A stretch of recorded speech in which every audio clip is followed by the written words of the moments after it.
stand up for freedom together, knowing that we will be free one day.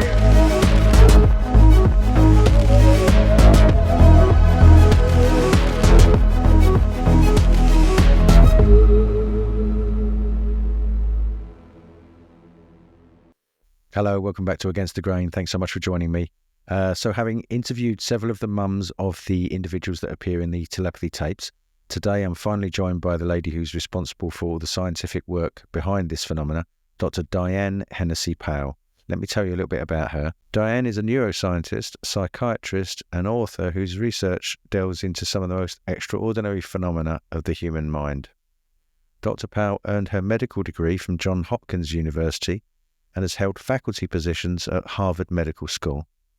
She spent years studying non-speaking autistic individuals, people often overlooked by conventional science, only to discover something remarkable, evidence of telepathic communication. Her groundbreaking work has been featured in the Telepathy tapes, a podcast that has recently propelled her research into the public eye, igniting conversations about the limits of human cognition and perception. She's also the author of the ESP Enigma, a scientific case for psychic phenomena, a book that explores the scientific frameworks ranging from quantum physics to neuroscience that could explain extraordinary abilities like telepathy and precognition. Today, we're diving deep into her research, the implications of her discoveries, and what this all means for our understanding of consciousness. So please join me in welcoming Dr. Diane Hennacy Powell.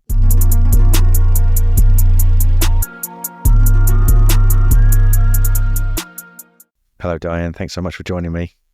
Thank you. It's a pleasure. So I've been interviewing some of the mums that have appeared on the telepathy tapes, and as a result of that, wanted to reach out to you and sort of understand more about the science. We've mentioned in our correspondence that the printed copy of your book is not available here in the UK. It's just the audio version. So it'd be great to get the science sort of laid out and what you're doing. It was first published in 2009, is that right? You're originally the ESP? 2008 was when the hardcover came out, and then the paperback in 2009. Okay, great. So just so that I sort of understand or let me lay out what I understand of this so far. You began researching savants, and the word savant I love means to know. Okay. And non-speaking autistics, I think you like to refer to them as, rather than non-verbal. Is that right? Correct. They're sort of written off as unable to communicate and are taught by the ABA method of communication, which is really more of a reward system, sort of B.F. Skinner, you've done well for obeying kind of system, as I understand it. And then this spelling to communicate system has been introduced, and as a result of that, some of these children have been displaying signs of telepathy. Is that about right? Yeah, that's about right. What I would say is that some of these children demonstrated something that was regarded as telepathy or mind reading before they learned how to spell. So it's not that that's the only way in which a parent or a teacher started to wonder if this child was reading their mind. And so, for example, there's a couple of stories in which there was this one father who was in the laundry room looking for one of his shirts, and he didn't see it there. And he's like, "Where's my shirt?" And then his son comes running into the laundry room and tosses the shirt at him, and that sort of thing. So, or another parent who was wanting a particular drink from her refrigerator, and the child goes in and pulls it out of the refrigerator and brings it to her. And she's like, "Oh, how'd you know I was, wanting a lemonade right now?" And so I'd say that's how some of people started to wonder. Okay. But was when they learned how to communicate by using a letterboard or sometimes being able to directly type into an iPad-like device, that the person working with them was like, "Well, wait a minute, you're typing in what I'm thinking." And so my favorite example of that is when Haley was working with this therapist named Christine, who thought that she was a mathematical savant because she could give you the answers to very complex mathematical equations. And she didn't really know how to do basic arithmetic, but she could give you, like, the cube root of a 6-digit number. And she was always 100% accurate. And one day the therapist's calculator's battery died on her, so she switched to another device for the calculation, and it gave it an exponential notation. And Haley, who couldn't see the device, typed her answer in exponential notation. And the Christian was like, well, wait a minute. She's seeing what I'm seeing. She's seeing what I'm seeing, and then I asked her, hey, are you reading my mind or something? And then that's when Haley said, I see the numerators and denominators in your head. So the stories about them finding out about the telepathy before the Spelling to Communicate started, when did you first hear about that? Was that before, or when you were just investigating Savants? How did you come to hear about that? Was it subsequently? Well, I went over to India back in late 2011, early 2012 to investigate several savants over there. And I had been invited over because of my book, The ESP Enigma. And there was this woman over there who worked with this population, and she had read my book, and she thought, boy, I really want you to come over and talk about ESP, because I have these children here who are not only savants, but they also have, various abilities, for example, precognition, or another child was what we would call medical intuitive. In other words, I'll tell you a story about him. There's this doctor who knew this child, and he said that one day this boy touched this woman on the breast, and of course, the woman's kind of horrified and taken aback by that. And the doctor said, well, this boy, whenever he does that, whenever he touches somebody somewhere, he doesn't do it very often, but it means that you have a problem there. He said, I really recommend that you get a mammogram. And it turned out that she had breast cancer in the breast that she was touched on. Wow. And so I thought, well, this is really interesting, because I thought that savant syndrome was so similar to ESP that, maybe ESP can be a savant skill. And that's one of the things that I talk about in my book, The ESP Enigma. And so while I was over there testing some of these children for, for example, knowing scientific facts without having ever gone to school to study them, that kind of thing, I was like, oh, okay, this is a little 5-year-old boy, and I'm asking him questions like, what is Huntington's disease? And he's typing out that it is a form of cognitive decline. And how does a little 5-year-old boy know something like that? And his mother, neither of his parents were medical doctors. And so I was testing him for these kinds of things and testing other children for other abilities. And then just as I was getting ready to leave India, one of the parents said to me that, my child's also telepathic. And I said, oh, really? I said, well, then that couldn't create some problems with my assessing their savant skills, because if this child is getting the information of what Huntington's is from me somehow, then all bets are off. I need to explore that. And the woman who had invited me over there said, oh, yeah, they're all telepathic. And in fact, they're telepathic with one another. And I was just like, oh, my, I really have got to study that. But unfortunately, it was literally when I was getting ready to leave India. So it wasn't until after I came back to the U.S. that I started talking about that on podcasts, and I started getting people in the U.S. contacting me saying, yes, I'm glad to hear that somebody's researching this or interested in researching this, because I've seen it with my own eyes. And so, I've mentioned this to the mums, you've got this kind of situation where people are feeling unsafe to talk about it. They've been experiencing it for years. You do a podcast, they see, okay, I've now got some license to be able to speak about this, particularly because somebody like you with your qualifications is talking about it. They feel, okay, we're no longer dissidents, or maybe we can just sort of come out and then the floodgates start to open, I take it, and then you get more and more people contacting you, which eventually leads to Kai, and then you make the podcast, the Telepathy tapes, which has now launched this into a larger, wider public audience, and so it's getting quite a lot of attention, as you know. Yes. You're getting quite a lot of attention. I first saw you on Grant Cameron's show. It'd come at me a few times, the Telepathy tapes, and I hadn't jumped onto it, and then when I did, I was kind of overwhelmed, really, because it was this whole aspect of them being seen, these people that have been inside for a very long time. And that brings me to this. I watched the spelling documentary. So before we go further into the telepathy issue, I just wanted to cover this aspect with the controversy surrounding this spelling to communicate. Is that still going on? Is that still, sort of like controversial with regards to?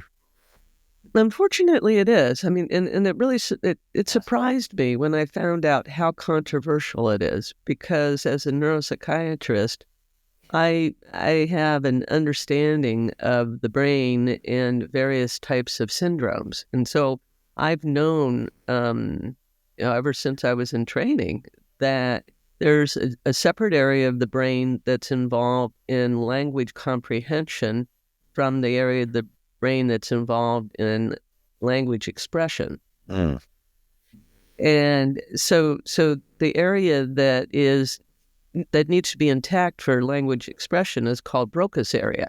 And okay.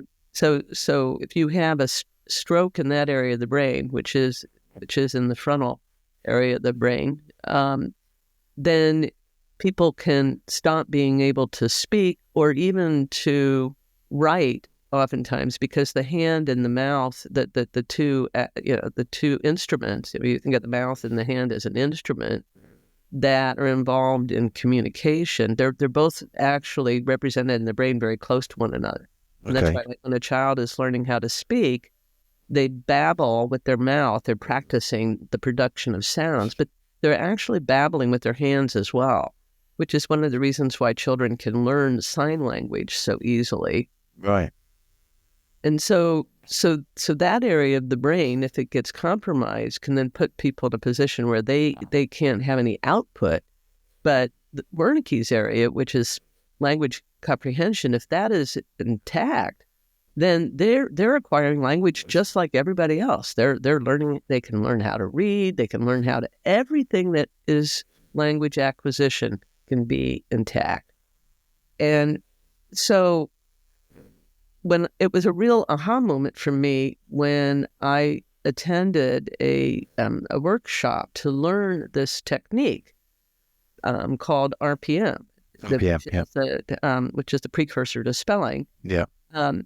And I attended this workshop because I wanted to understand what that technique entailed, because I had seen that many of these children who parents were contacting me were using that for communication. And when she said to me that her speech therapist who was giving the workshop said to me that these children have a motor expression issue, but not understanding issue, I said, oh, yeah, of course, it's a Broca's aphasia.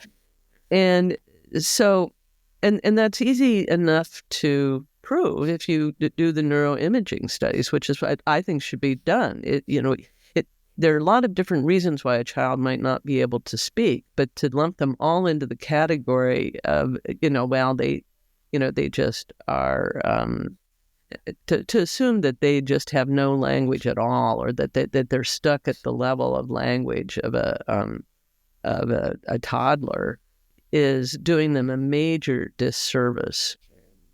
So it's not only so it's a motor issue, a motor function issue on one hand, and a comprehension issue, a cognition issue on the other side, and the assumption that they can't comprehend therefore means that the assumption follows that they're not intelligent, that they're just running around whooping and doing all sorts of crazy things. There's nothing really going on in there. They're in la la land, Exactly. which they are to a certain extent, but but they can still understand.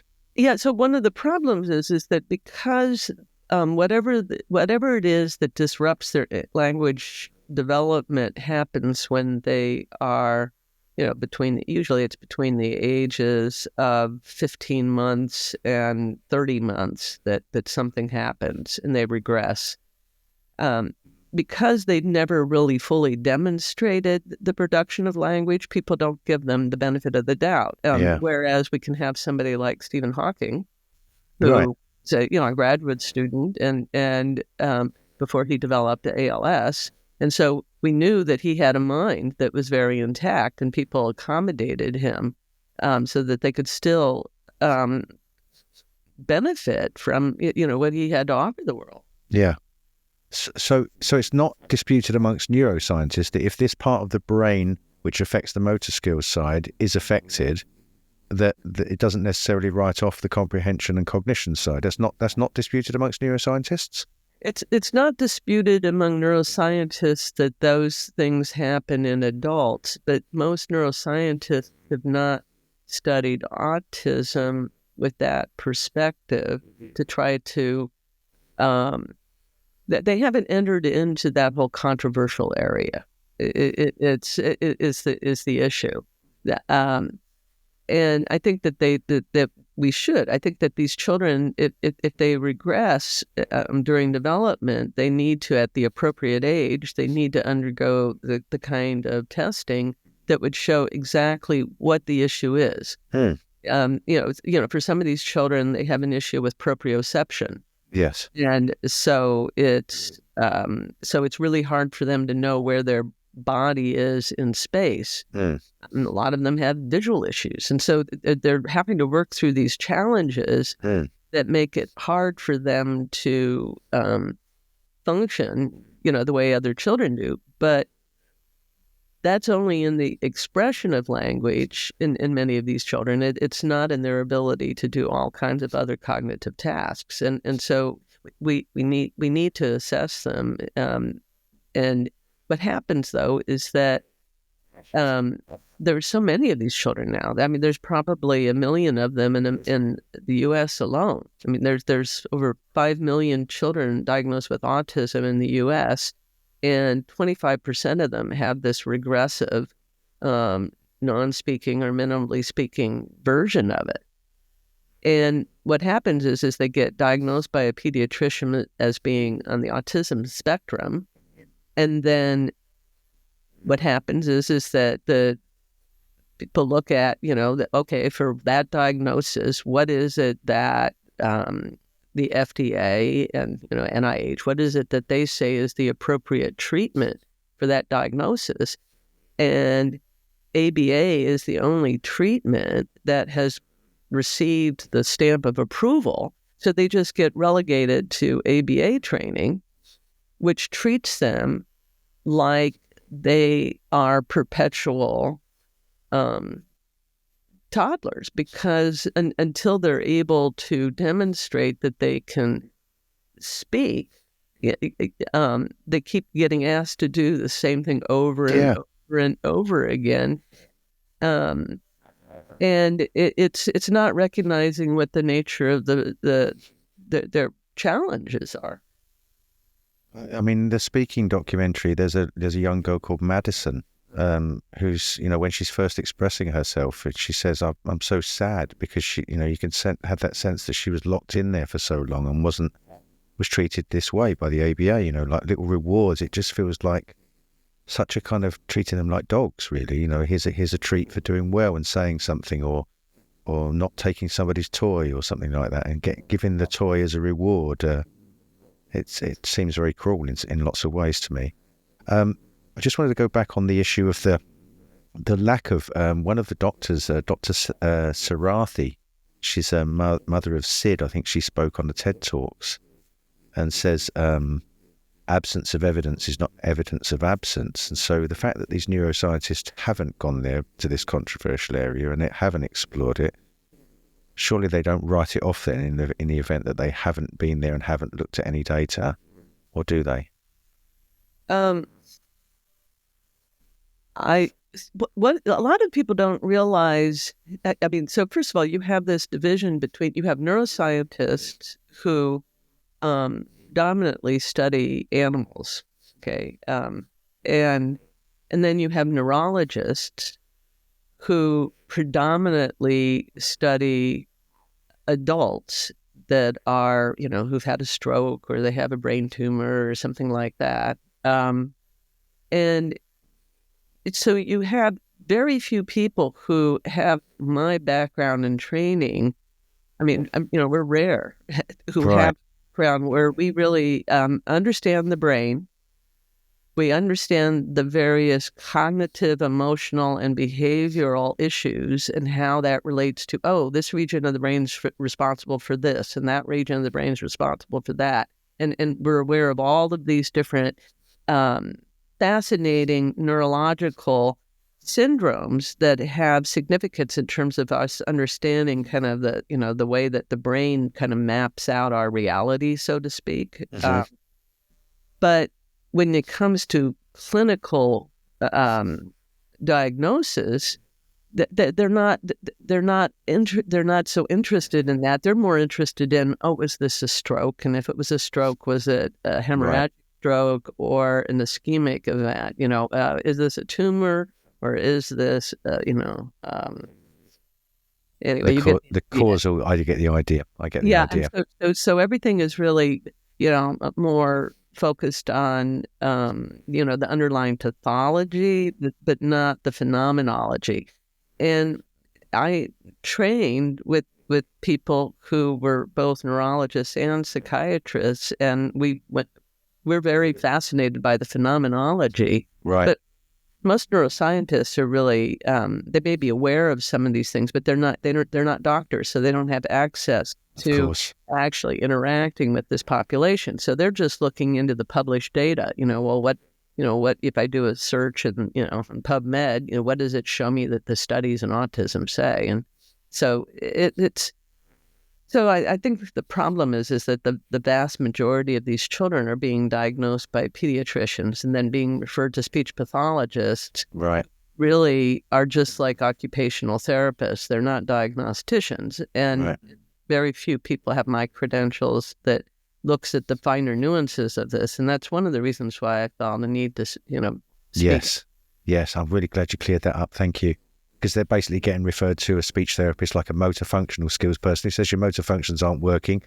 Therefore, quod eram ergo, this is the result.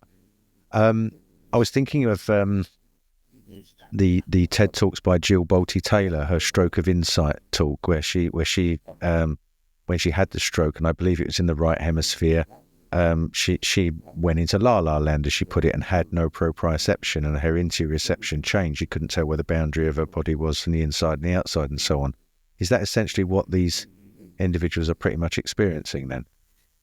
Yeah, I mean, what it is that she, her stroke was in the left hemisphere. It was the left, was it? Which then, most of us are operating predominantly in a very left hemisphere dominant way, and then the left hemisphere is what's associated with language, to be overly simplistic. I mean, there's different aspects of language that are encoded in the right hemisphere. So, for example, intonation.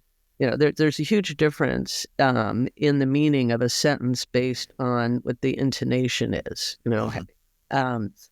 And so the right hemisphere is what weighs in on that, whereas the left hemisphere is much more focused on just the words and their contextual meaning. And so when we go to our public schools and go on to college or whatever, we're having that left hemisphere aspect of language highly emphasized because it's so much of it's the written word. Mm-hmm. There's no inflection to it. Mm-hmm. And if you think of the brain as being almost like a muscle, in that, if you're training it in a certain way, then whatever you're training it to do becomes stronger and stronger and stronger. And sometimes if you train something in one direction so much, it almost makes it difficult for you to do the other thing. Well, the thing about language is it's a very linear thinking process. Yeah. and it's very limited for that reason. And it's also it's easier to engage in self-deception with language, because words can be twisted, and you can have, you can be firmly believing one reality based on the words and the argument made on behalf of that reality. Whereas if you think of the right hemisphere as being more of a Gestalt type of processing, where it's more of you get the either pattern recognition or visual spatial processing, and it's just that there's more of a sense of knowing something. Well, I'm not inferring this reality based on what I read. I just know this as reality. Yeah, and from my own experience, in my journey since 1997, since my sort of world changed with all of this, I experimented with some psychedelic plants and had these kind of visionary experiences where it seems that side of my brain, I would say, was activated. I've done an awful lot of martial arts where we have to focus on the left side and the right side of the body, and you're trying to bring them into balance so that one side isn't dominant, the right, or your dominant side wants to lead everything, but you've got to let that go. And then different states of consciousness come about, and it's sort of summed up by Bruce Lee's saying, "Don't think, feel." Because when you try to give your body instructions in words, it just goes wrong. But when you feel and you use that sense of interoception and you activate that side of your mind. And the other thing is, I've spent extended times in West Africa with the polyrhythmic music, which seems to switch. They play a lot of three-time ternary music, which seems to alternate the way of your brain. Because if you start with a 1 on your right hand, the next 1 is on your left, and it's on your right again, and it seems to do stuff that then alters consciousness, and you get these kind of enhanced states of consciousness, I would say, particularly around the music and the drumming, where linear language thinking cognition changes. It's not so dominant. So are we? And the reason I'm saying all of that is because I get the sense that these individuals are more over that one side where they're just in that kind of like visionary side, that dreamlike side, and they're not in that logical language side. And yet the language side is in there. They are able to comprehend it, and given the ability to do the speech, to communicate, they can start to bring that side of their consciousness alive. Would that be right? Yeah, I mean, it's they're able to comprehend it, and what we're asking them to do, if you think about it, though, is really we're asking them to kind of do two things at once. That it's like, if you're asking somebody to just do something that's exclusively like a left hemisphere task, then that's easier to do. But when you say, well, what I want you to do is something that, let's say that reading minds is a right hemisphere activity. We're asking them to be kind of completely in their right hemisphere and completely of course, so to speak. Yeah. Yet at the same time, with their motor challenges, we're saying, and we now want you to type, onto this keyboard or point on this letterboard, in a way that is so slow that is the linear left hemisphere. And so we're that's a huge thing to ask them to do, and do it while you're under observation by scientists and with cameras and all of this, when you're a shy, introverted individual. And so that's what we're asking of these kids. It's not that I'm going out there trying to get children to do this. It's more that parents or teachers stumble upon it. The kids just naturally doing it because they're sitting there with somebody who's spending time with them saying, you've got to do this left hemisphere task. I need you to learn how to spell. I need you to learn how to communicate, because you're not going to have a career, in this world. You don't learn how to do this. So they have a bond with this person, so they're willing to do it.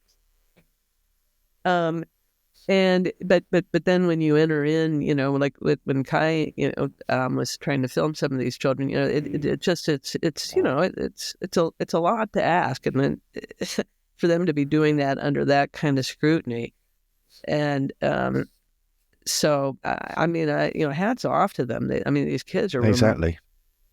Well, they're still doing it. When I saw them with all the headgear on and then the brain pads that were being monitored and so on in the computer, I just thought, wow, it's amazing. You can see one of the mums holding their hand and comforting them, which is obviously needed. But they're still doing it, and not only that, they seem excited because they collectively realise that this is very important, that we all understand.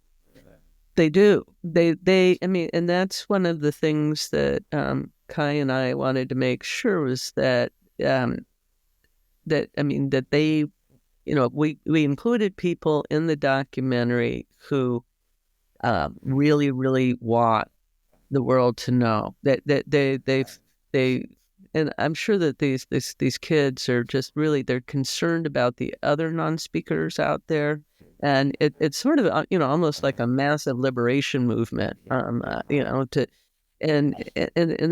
unfortunately, it's a divided group of people, because you have these people within the autism community who were afraid of having telepathy come out. It's been kind of like this sort of secret even among them, because they were afraid, well, if you find out that these kids are if you put it out there that these kids are telepathic, then people are going to think that all they're doing is just typing out their caregivers' thoughts, and that they don't have any thoughts of their own.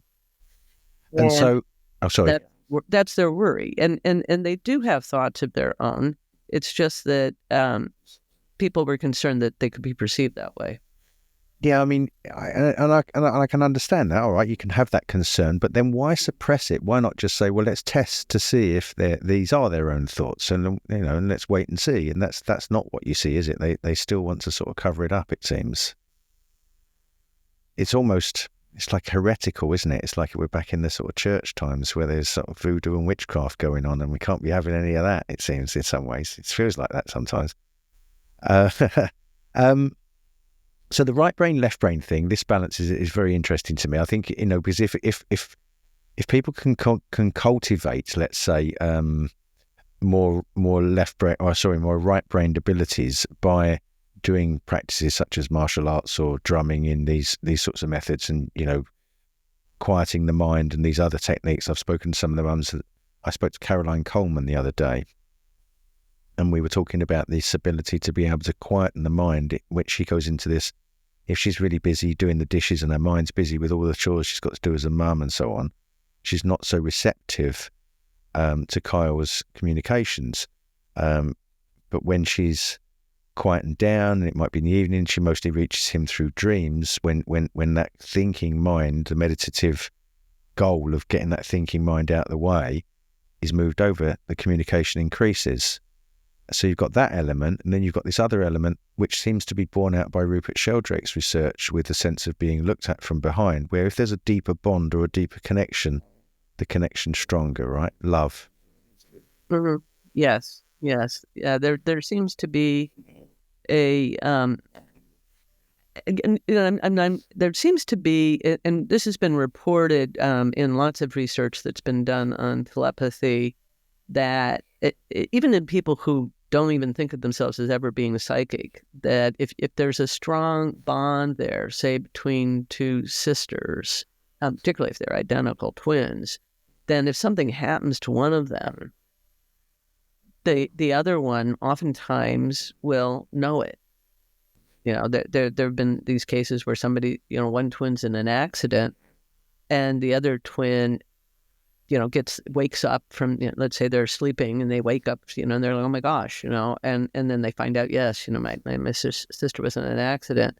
But it can even go beyond that. There have been reports of identical twins in which the other twin doesn't just, report that they have this concern about their sibling, but they themselves actually will have some bruises. Oh, really? Yes, that they'll have some physical changes in their body that correspond to what happened to the other twin. So that brings us on to some of the theories behind this non-locality and entanglement, and I did a paper on Roger Penrose a while ago on some of the geometry stuff, but that microtubule stuff, his or theory, this sort of all comes together with these microtubules, is it, in the brain that may contain quantum events. It's obviously controversial, but this is where we can start to theorize about how some of this might be happening as fields of mind, rather than obviously mind being contained in the squishy stuff in the brain. Yeah, I think I've been interested in microtubules for quite a while, and first spoke about Savants syndrome in 2005 at the Science of Consciousness conference in Copenhagen. And, back then I was thinking, well, some of these savant skills, like, for example, calendar calculation, where they tell you, what day of the week your birthday was, just instantaneously. And they can do this for, some of them can do it for thousands of years. And there's no real good algorithm for calendar calculation. I mean, I presented an algorithm that my father had derived, but there really is that they're not doing this algorithmically. No. They're using that. They just know it, and so that kind of that's quantum processing. When I use that word, it's like it's really an extraordinarily profound gestalt way of getting information, where it's like as though, just like when you think of like a quantum computer, what is a quantum computer doing? It allows all possibilities simultaneously, but then collapses it down to one single defined point. And so it's that all possibilities, this is the answer. Yep. And that's what I mean by quantum processing. And then if you look at the brain, one of the reasons that people have said, well, the brain can't be engaged in quantum processing, it's too wet and noisy. Okay. Right? That you need something where you can have coherence. Yes. And the only place where so if you look at if you go within the neurons, what you'll see is that they're packed full of these microtubules. And we have microtubules in every cell of our body. Okay, so these are not unique to the brain. It's just that in the brain you see that they are packed full of them. Right. And what's fascinating about microtubules is that, yes, they do have the cylindrical structure that would enable them to provide a coherent system, which would be necessary. But they also they're made up of, each microtubule is made up of 40,000 protein subparticles, okay, called tubulin. Okay. And if you measure the electrical resistance of the cylinder that's comprised of 40,000 of these, what you find is that the resistance is less than the resistance of a single tubulin molecule. That goes against what we think of in terms of, the conduction of electricity. Because if you have a longer wire, you're going to have more resistance. Yeah, you lose it as heat, and it doesn't all transfer. What you put in at one end doesn't come out the other end. Right. And so here you have these neurons jam-packed full of these, sort of superconductors, if you will. And so, what are they doing there? They're not there for structural purposes. No. And so that they're clearly playing a role in, a central role in what the brain does. And so, so I think that it's a very exciting, time we're living in right now, because, my work is, I'm integrating all of these different, aspects, together into a theory that, then, will be, hopefully testable. I mean, that's, in order for science to advance, you have to come up with theories that then generate hypotheses that you can then test. Then experiment and test for, and the peers will accept it. He's going to be coming on the show shortly. I'll drop the page. Jeffrey Powell. Oh yes, do you know Jeff? He's coming on in a couple of weeks. He's a hero of mine in some of the work he's done with all of consciousness. I just had a page there to read something to you about his description of what we are asked to believe about consciousness at the moment, and it fell out as I picked the book up. Here we are. I just want to put it in his words, because this is I think a fair assessment of where we are and what you're challenging. He says, I'll frame materialism as the conviction that there is only matter, which is fundamentally devoid of mind or intelligence, and that this mindless matter is arranged and behaves according to mathematical laws of physics, hence the alternate term physicalism. In this interpretation, the same mindless matter comes together through exclusively physical processes to produce more and more complex material stuff, which eventually evolves into even more complex organisms that experience themselves as alive and conscious, and can reflect back on and come to know the mathematics and mechanics that produce them. Sagan's star stuff, pondering itself again. Such consciousness, however, is in reality illusory, for deep down the material world is nothing but mindless matter, behaving in a strictly mathematical way. But here's the elephant in the proverbial living room.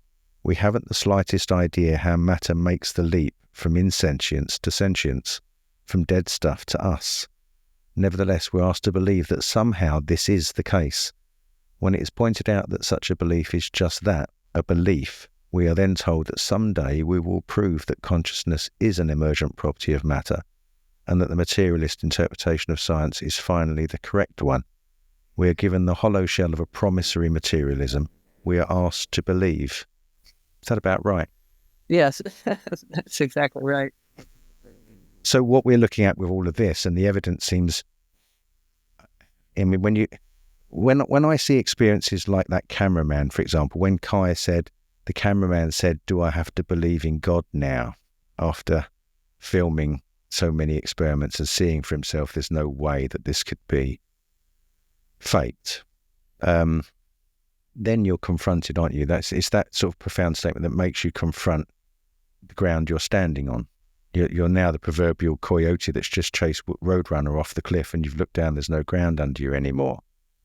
And you reach for all sorts of answers when you're confronted with something which you would think breaks the rules of what you know reality to be. And that's where we're at, aren't we, with all of this? I'd say that's where most people are at. I mean, I never had I wasn't raised to be dogmatic. So I was raised by a father who was a scientist. Yeah. But he didn't teach me science in a dogmatic way, and he was somebody who believed that as a scientist that what you're doing is you're really, it's a science of discovery, and that and he also taught me that don't always believe everything you read, and I mean, I learned that in a profound way as a child, because my father, he was the head of the artificial heart program at Battelle Memorial Institute. Uh-huh. And I was in 7th grade science, and my father looked at my science book, and it said that frogs had a 4-chambered heart. And my father said, that's ridiculous. They have a 3-chambered heart. And I said, oh, you mean the science book is wrong? And he goes, yes, it is.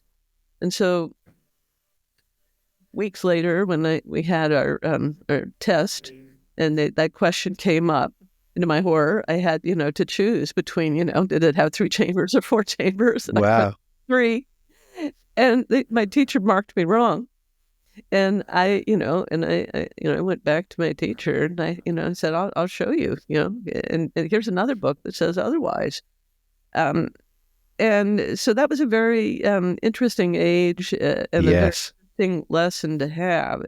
And so I wasn't raised with with dogmatic religion. I wasn't raised with dogmatic science. And I started studying neuroscience before it was even a major at Ohio State University, where I was an undergrad. And so I kind of pieced together my own curriculum with, biophysics and physiological psychology and that sort of thing.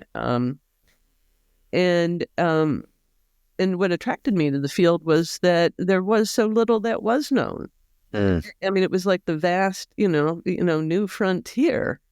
And for most of my career, I mean, you couldn't even study consciousness. I mean, that was not even a respectable area of study.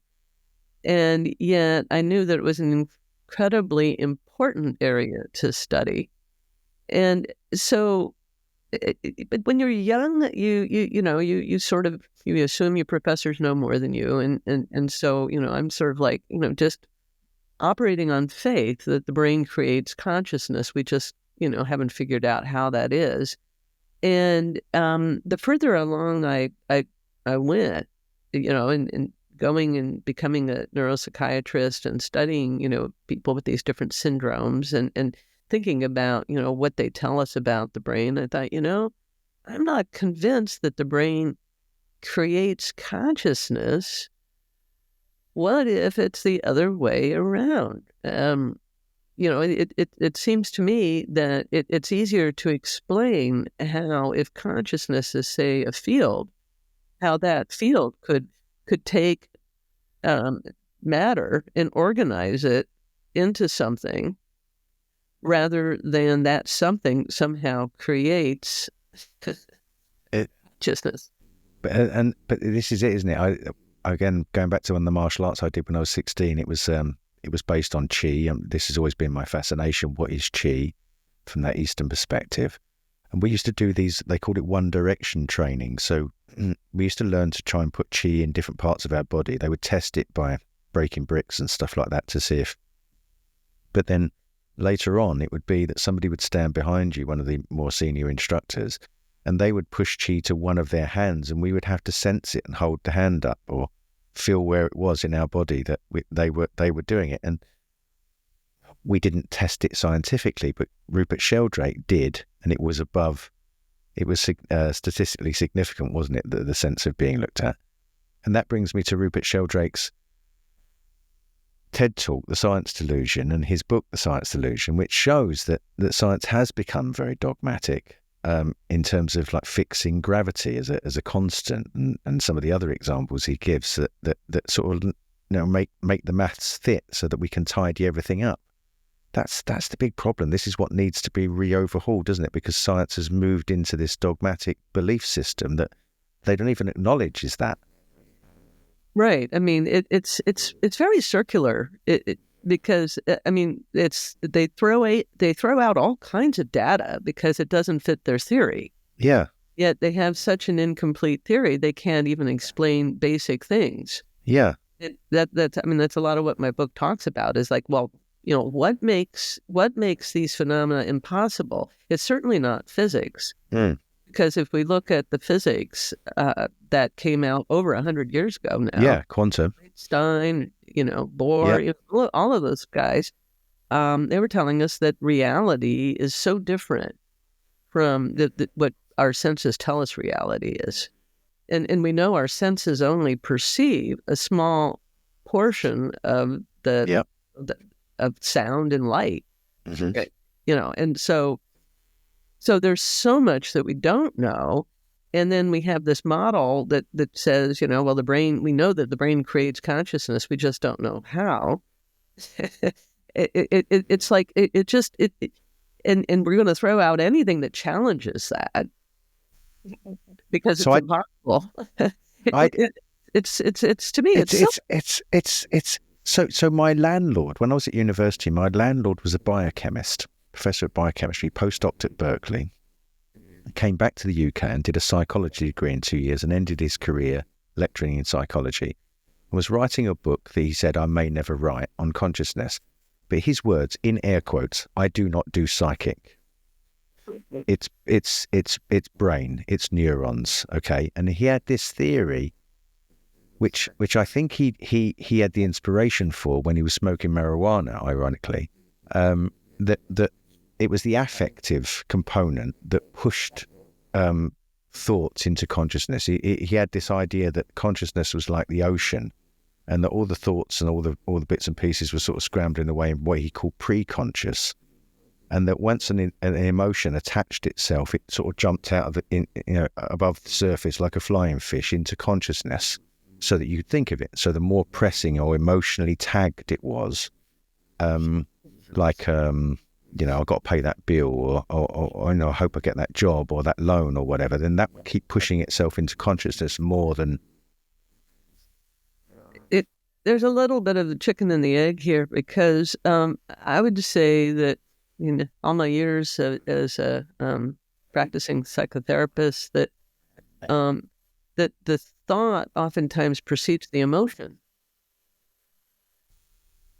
It does, doesn't it? And the other way around. It does. It can be both. It can't it? It can be both ways, but if you think about it, frequently the thought doesn't really have an emotional valence to it. I mean, it may we may have some basic emotional background, okay, that plays a role in generating certain thoughts, but there clearly is this times when a thought comes from something that we read, and then that leads to another thought that then leads to the emotion. Yeah.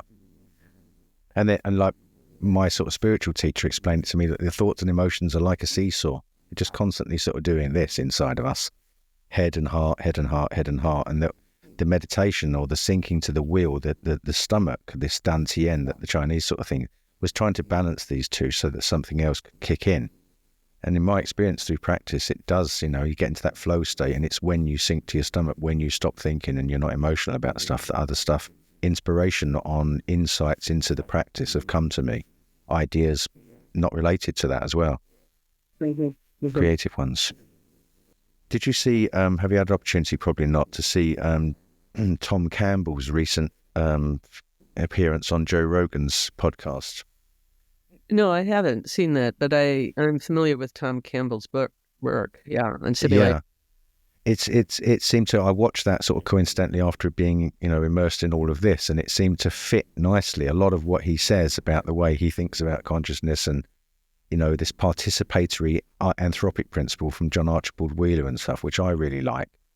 When I used to put those sorts of the chances of life emerging that can ask questions about itself, and from the Big Bang, it seems, because physicists began to realize in the 70s that life is so finely tuned to produce us, that this participatory anthropic principle seems to be a viable explanation, or one that should be explored at least. What are your thoughts on that? Oh, absolutely. I mean, one of the things that's been really interesting to me is to see the way in which people's belief systems affect their reality. And what I see is that there's this, that people use the term manifesting. Okay. And I've seen how when people really, and of course there's limitations here. It's like, I can't, you have people who are psychotic, for example, who are really not, they're detached from reality, and they believe all, you can believe you could fly like Superman, and unfortunately, if you jump out a window, you could die. You learn the hard way, yeah. Yeah, so you can firmly believe something that doesn't make it true. Sure. Yet at the same time, I've seen how beliefs shape reality within those confines of what is possible. And I've also seen how there's a lot of there's a lot of things about mentalism. Like the simulation hypothesis is very similar to mentalism or idealism. In terms of an explanation of consciousness, and so I find that also very, very compelling to think about how thoughts can actually, that thoughts have more potency than we ascribe to them. And, and the common thing is like the placebo effect. I mean, if you look at it, if somebody really believes that sugar pill you give them is going to help them, oftentimes you can have many conditions reverse themselves as a result. Yeah. And so there's something going on there that we, that I think needs a close. The nocebo effect as well. I've seen juju in West Africa. They really believe it. The animism out there is really there, and if they believe that shaman or that witch doctor has the power, they believe that they've been cursed. They really will suffer the effects of it. That's sort of been followed, isn't it, as well? Right. And so when I think about simulation, and one of my interests in Tom Campbell and the whole simulation theory is that we tend to, because of our sensory input, perceive reality from an embodied perspective. And when you see it from an embodied perspective, then you're very limited in terms of what you think is possible, because you really think that the only reality is that which your sensory system feeds you. Okay. And these children that I study, because they have issues with sensory motor control, they don't really see themselves entirely from an embodied perspective. No, that's right. My mind can't see my body, Akil said to Manisha. Exactly. And so they're living a little bit outside of the simulation. When I think of a simulation, I think of it as that version of reality that is all entirely based on sensory input and this belief system that all we are is our body. And so that, I think it was when you was at Manisha's with Deepak Chopra that they said that because they don't have the filter, this cultural filter that sort of hypnotizes us into this, how we must be with the input and so on, and the cultural filters and so on, that's how they can access whatever it is, wherever they're getting this information from. That seems to fit, doesn't it? Right. And that's what I'm saying, is that our beliefs may be the limiting factor in terms of our experience of reality. So there is the paradox, isn't there? Their beliefs are very powerful and they can have an effect on us, but in the other way, they're limiting. I made a film recently, Why Crop Circles Matter, Philosophy, Geometry and the Infinite. And one of the crop circles that appeared some years ago was, it was decoded to be Euler's equation, which is the most beautiful mathematical equation ever exists because it unites 5 different disciplines of mathematics. But the interesting part is the I, the imaginary number, this square root of -1, which is used to do the calculations for air traffic control. So there's this crossover between the imaginary, like Henry Corbin's Mundus Imaginalis, a real imaginary place, a real dream place, and the physical real world where it has an application. It goes just beyond what we can measure and tips into this world that interacts with our world. I think that's the point I made with regards to this equation. Right. And again, that's good you mentioned that, because I think that, so I was a math prodigy as a child, and I think it's because of having taken some higher math, which requires you to sort of expand your thinking side of a more limited, concrete way. You're expanding your thinking in a very abstract way. Yes. That just like practicing martial arts or, some of these other things, it really does expand your consciousness to be able to grasp some of these things. And as we know, most people are verbal thinkers, and they only get, to, maybe geometry or something, but they can't move on to, some of the higher math, because it really requires that abstract thinking style. And that's one of the categories of crop circles, has been the abstract as well, which is this, which brings in so many of these factors, doesn't it? But this practice, where you get inspiration from when you're in that zone, it's a bit like Terence McKenna's analogy of going on a psychedelic trip, where you you go fishing for good ideas and you try to wrestle with the linguistics of them to bring them into this world, because it makes sense when you're in that dreaming state. But then when you come back and you sort of go the other side of your brain and you're trying to organize the words, it's harder then to articulate and bring this into a cohesive kind of understanding that you can transmit to somebody else that they can receive. Yeah, exactly. I mean, that's one of the things that's so challenging, is that I mean, the words ineffable are oftentimes, applied to these kinds of experiences, and we're supposed to translate it into language to convince people who've never had these experiences that these experiences even exist. Right. And it's like breathing through a straw, and so it's one of the challenges that those of us who are researchers in this area have, and it's one of the reasons I'm so sympathetic and in awe of these children who are we're asking them to do what's like breathing through a straw when they've got a grasp of this whole greater reality, but we're like, well, but we want you to type, A, B, C over and over again. Yeah, I know. And they do it because they really, I think, and I get the sense it's because they really know it's important for us to know, because they really want to help their friends. Yeah. Mm-hmm. And amazing. They want us. They want to help humanity, don't they? Because this is the constant message, isn't it? This you can't do it if you lie. It's about love. It's about cooperation. And that's the other thing about Tom Campbell's work, when he says about, the greed and materialism is a sort of high entropic state for reality, whereas cooperation and love and kindness is a low entropic state. So we're evolving towards that, and perhaps us recognizing and waking up to these individuals' abilities is a part of that evolutionary process that we're going through for consciousness to evolve. Yeah, it's what's really interesting. I mean, are you familiar with David Hawking's work on power versus force? I'm not. Oh, well, one of the things that's really interesting is that there's something called kinesiology or muscle test. Yeah, I know that. Yeah.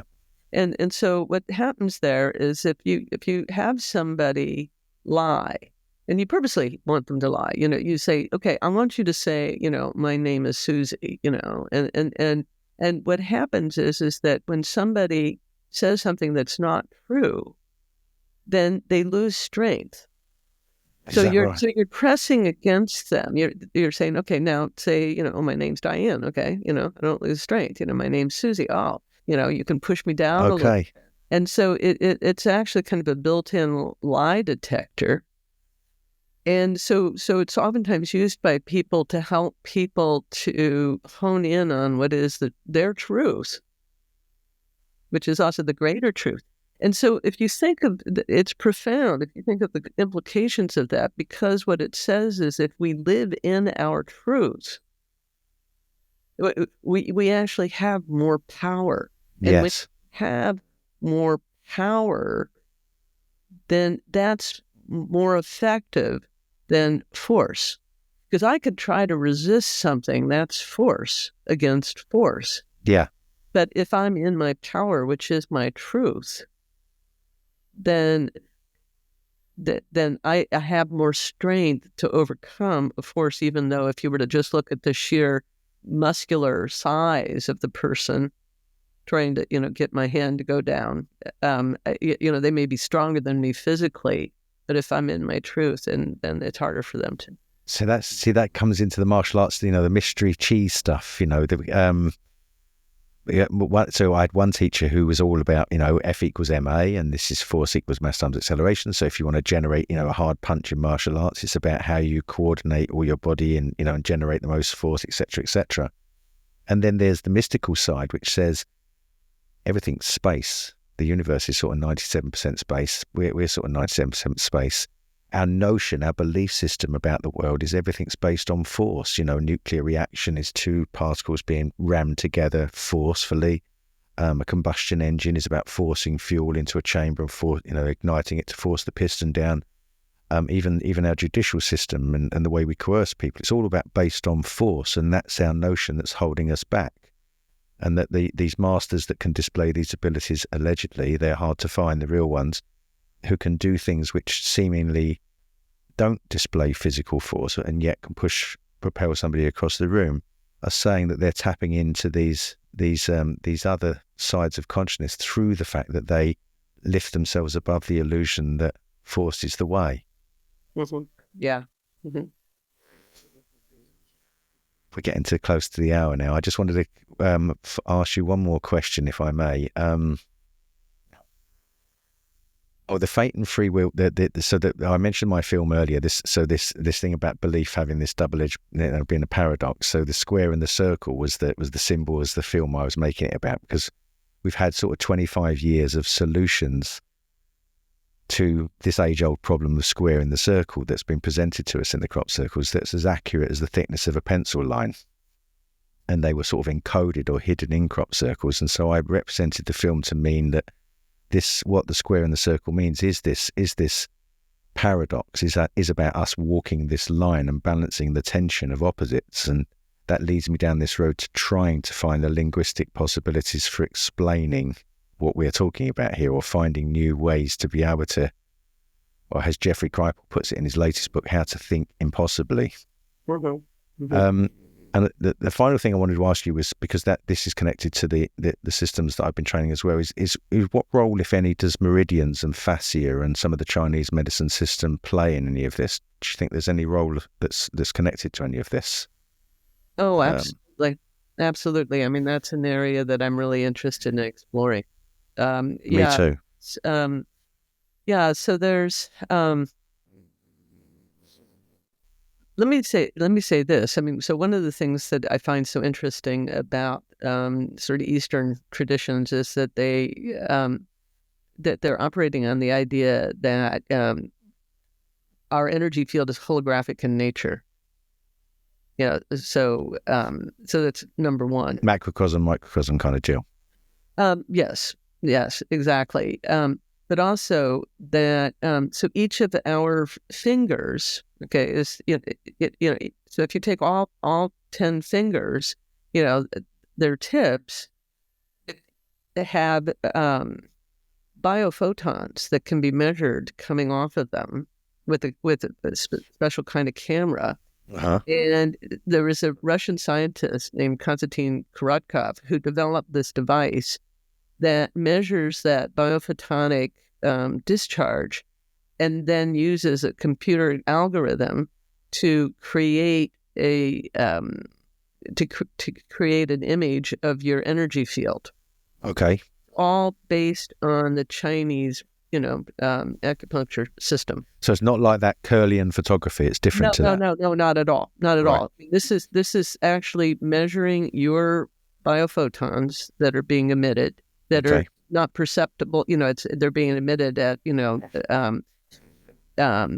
below our visual threshold. Yeah.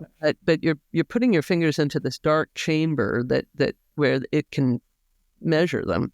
Okay.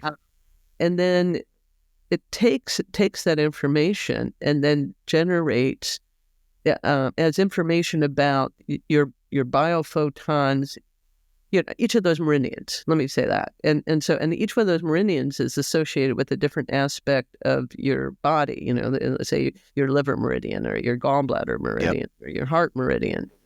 And so then, but that system also can then create a measurement of the size and the location, deviation left or right from the inline of your chakras, your major chakras along the spine. Oh, I remember you saying in an interview that they moved across when the communication was happening with some of the chakras. Yeah. Yeah. So when we did a bio measurement of Akil when he was doing telepathy, what we saw is that his throat chakra and his third eye chakra moved way over, over 2 standard deviations away from the midline. Okay, and so I think that I'm interested in studying their EEGs, but I'm extremely interested in studying their biofield using this device, because I think that we may find that the answers are more in the biofield than they are in the EEGs themselves. Although I think the EEGs have information that they can provide us as well. Sure. I'm excited by that research, definitely, because I think this whole issue of East meeting West, philosophically as well as, medically and culturally, and these ideas is a big thing for how we move forward as well, because there's so many ideas that are dismissed on one side of the curtain, and so that's fantastic. Diane, is there anything else we should know about the science that because as we've both discussed, that the British people are more, they're a tougher nut to crack in terms of like this. I've had 27 years of that, and if you lay out, it's this whole business that facts are irrelevant, and they won't listen to the facts. The mind's already made up, and that's the sort of barrier. And how you bring people into this really is not by force, funny enough, it's by allowing them to observe and feel safe observing. And then it's a bit like my teacher used to say, it's a bit like a funnel, really. If we're sort of down here at the bottom of the funnel, really deep into it, understanding and talking about consciousness, people who are new to it are sort of up here and looking down and don't want to feel threatened. So how do we reassure them? Yeah, my book was available back as an ebook. I'm working on getting it back to one, and I may actually publish a second edition of it with a British publishing company, so it'll be available in Europe. Brilliant. But I talk in it about what is accepted science, okay, and show how different areas of science are pointing to the same thing. So I talk about how so accepted science as in quantum mechanics, for example, and so one of the things I talk about is the double slit experiment, and John Wheeler, who's a physicist, who talked about based on the data we have from that, knowing that you can have photons that are particle-like under certain experimental conditions, but they're wave-like under other experimental conditions. The same thing for an electron. It behaves like a particle under certain conditions, and it behaves like a wave under other conditions. And the main difference is whether or not you're measuring it. Which so if you measure it, then you define it. If it's not measured, then it's everywhere all at once. And as soon as you measure it, then you're defining where it is. And so that is a consciousness, basically co-creating reality out of the sea of potentiality. And then another thing is, another accepted science is chaos theory. And what does chaos theory tell us? It tells us that everything is interconnected. How so? Well, one of the famous chaos theory came out of a meteorologist who discovered that just the slightest little, if you had a change of, way out in the, past, let's say 0.000001, and if your measurement wasn't, it differed just way out there, that small measurement was enough to bring about large effects. And so he said it was like having a butterfly flapping its wings on one side of the world, and that causing a hurricane on the other side of the world. And so that only can happen if everything is so intricately interconnected that it makes that kind of a difference. You can't explain it by any other principle. And so those are the kinds of things I want people to realize, is that this may seem strange based on your perspective of what you've seen in your life. Yes. But it's important to understand that scientists have known for a long time now that reality is far stranger than anything that we could have ever imagined. Of course. And that fine-tuning of the universe, right from the Big Bang, the strong nuclear force, the weak nuclear force, the speed of light, all of those parameters, that was Stephen Hawking's work, wasn't it? That fixed those kind of constants or seemingly constants at the Big Bang. If any of you change any one of those parameters, even slightly, and you get a universe that flies apart too quickly if you remodel it, or you don't get the right chemicals for the life brew and so on and so forth. So that's what leads me to sort of accept the in principle the participatory anthropic principle, because it just seems so incredible that it could be that finely tuned to produce biological life that can ask questions about it like us.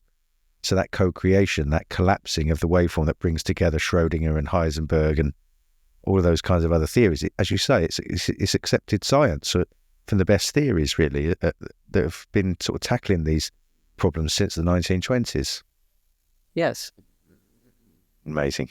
Diane, thank you so much for coming on and clearing this up. It's been a bit of a journey so far for me with this with the telepathy tapes. I really haven't, since I encountered the crop circles in '97 and scratched my head and started to ask questions about all of those sorts of things, and that led to all these explorations about consciousness. This seems to be like a bump in my life of something else that says, it's time, isn't it? It's time that we get that little change now that says, like Rupert Sheldrake, I think says in the telepathy tapes, we're okay to accept that birds can just have a field around them that can change directions in the air. Why can't we accept that for ourselves? Mm-hmm. Exactly. Thank you so much, Diane. It's a pleasure. Thank you.